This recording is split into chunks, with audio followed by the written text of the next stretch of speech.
A repeating architecture of oceans as discoveries accumulate, from Enceladus to Europa, from extremophiles to meteorites, carrying organic chemistry. The possibility emerges that oceans are not unusual planetary features. Instead, they may represent a recurring structure in the architecture of habitable worlds. For much of the 20th century, Earth's ocean was treated as a special case. It appeared uniquely suited to support complex life, with stable liquid water at the surface, a protective atmosphere, and an active geological interior.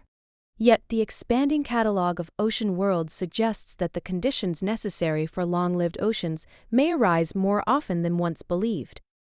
Several key factors appear repeatedly across planetary environments.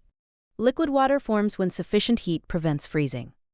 That heat may originate from radioactive decay within a planetary interior, from tidal forces generated by gravitational interactions, or from residual energy left over from planetary formation. When liquid water remains in contact with mineral-rich rock, chemical reactions begin to create gradients capable of driving complex chemistry. Over time, circulating fluids transport heat, minerals, and dissolved compounds through these environments. On Earth, these interactions produce the hydrothermal systems that support ecosystems independent of sunlight. On Enceladus, plume chemistry indicates that similar water-rock reactions may be occurring within the Moon's subsurface ocean. Europa's interior structure suggests that comparable processes could also occur there, driven by tidal heating and geological activity beneath its ice shell.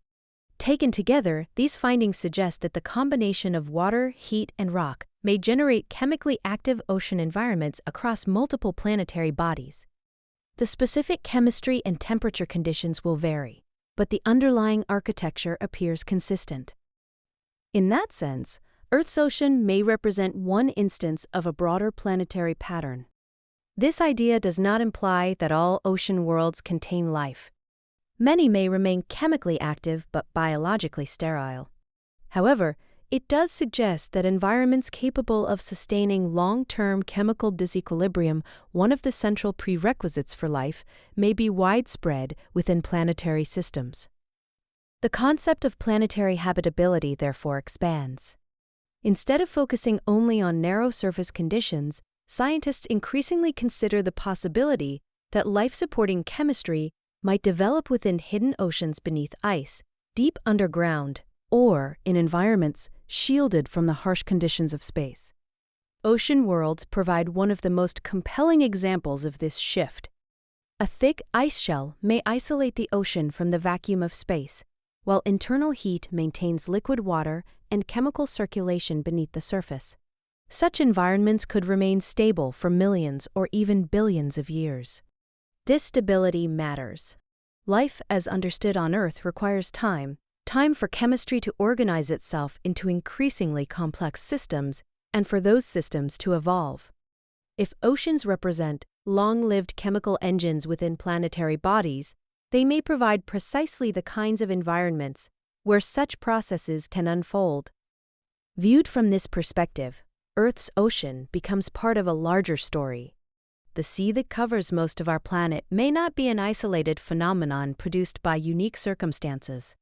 It may instead represent one example of a recurring planetary structure, a structure capable of sustaining chemistry, stabilizing environments, and perhaps occasionally giving rise to life. The ocean, in other words, may not simply belong to Earth. It may belong to a pattern written into the physics of worlds themselves. Did you enjoy this essay? Let me know below. Like and follow for more.